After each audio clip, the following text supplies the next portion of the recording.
human rights can be referred to as the rights and freedoms that all humans are born with. These are rights that are applicable to all regardless of race, age, gender, or location.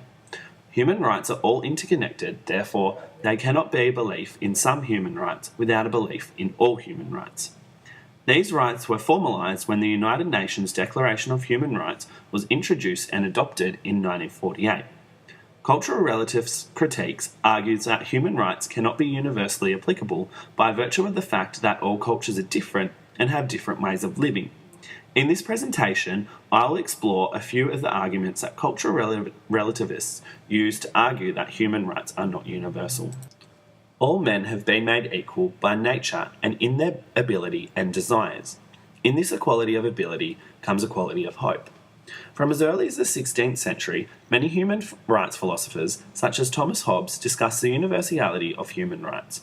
This quote demonstrates the universal nature of human rights and the climate under which human rights ideologies developed. However, there are many claims that human rights are not universal in nature and are rather a Western cultural construction. Cultural relativists claim that human rights standards vary depending on cultural context. This idea is emphasised by Fernando Tizon, who states, "What may be regarded as human rights violations in one society may probably be considered lawful in another, and Western ideas of human rights should not be imposed on third world societies." This notion of cultural applicability is in conjecture with many human rights philosophers such as Immanuel Kant, who saw human rights as universally applicable. He viewed society as egalitarian and therefore saw human rights as applicable to all. This view has shaped the modern perspective on the universality of human rights. Cultural relativists, however, use examples to illustrate their argument, including the development of human rights documents in Western societies, making them only applicable to these countries, the Asian Values paper that argues that human rights documents do not take into account cultural difference, and the lack of human rights organisations working in African societies. One of the major claims from cultural relativists against the universality of human rights is that human rights documents have their roots in Western doctrines. James Griffin supports this argument, stating that human rights are undoubtedly a Western product introduced in the late Middle Ages and have since developed into modern forms of human rights.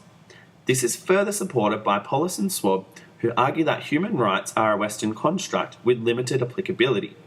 They state that as human rights developed in Western Europe and North America, therefore these rights are confided to the country of origin. German philosopher Pitch goes as far as to say that the utopia of a global order of human rights is but an illusion. These cultural relativists argue that documents such as the United Nations Declaration of Human Rights or the subsequent International Covenant on Social, Economic and Cultural Rights and the International Covenant on Civil and Political Rights do not account for the heterogeneous nature of society and are applicable to Western nations as they are heavily influenced by Western nations. This somewhat simplistic view does not take into account the 56 nations that were involved in the drafting of the United Nations Declaration of Human Rights, and the many states throughout the world that have signed human rights treaties.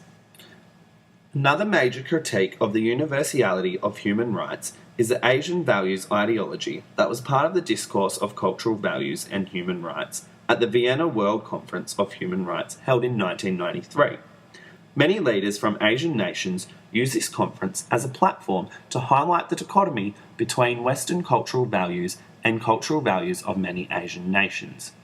Many leaders argued that international human rights documents, such as the United Nations Declaration of Human Rights, are not universally applicable as they do not account for cultural diversity. The Foreign Minister of Singapore argued universal recognition of the ideal of human rights can be harmful if universalism is used to deny or mask the reality of diversity. Similarly, the Chinese delegate emphasised the importance of regional difference and regional diversity. The claims made by these leaders, along with many other leaders, are explored in Lee's The Universality of Human Rights, which makes the following claims about human rights.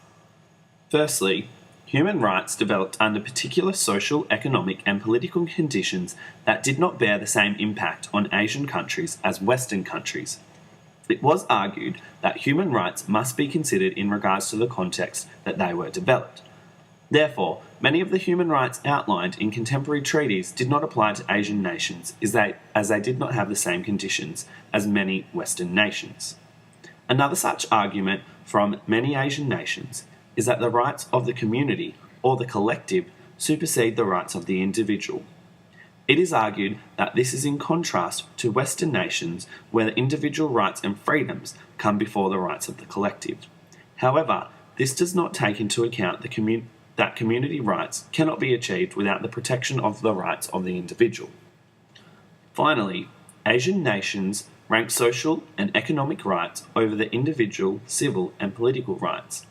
This dates back to the introduction of the Declaration of Human Rights in 1948, where there was a divide between the East and the West over aspects of the Declaration, with the East favouring economic and social rights.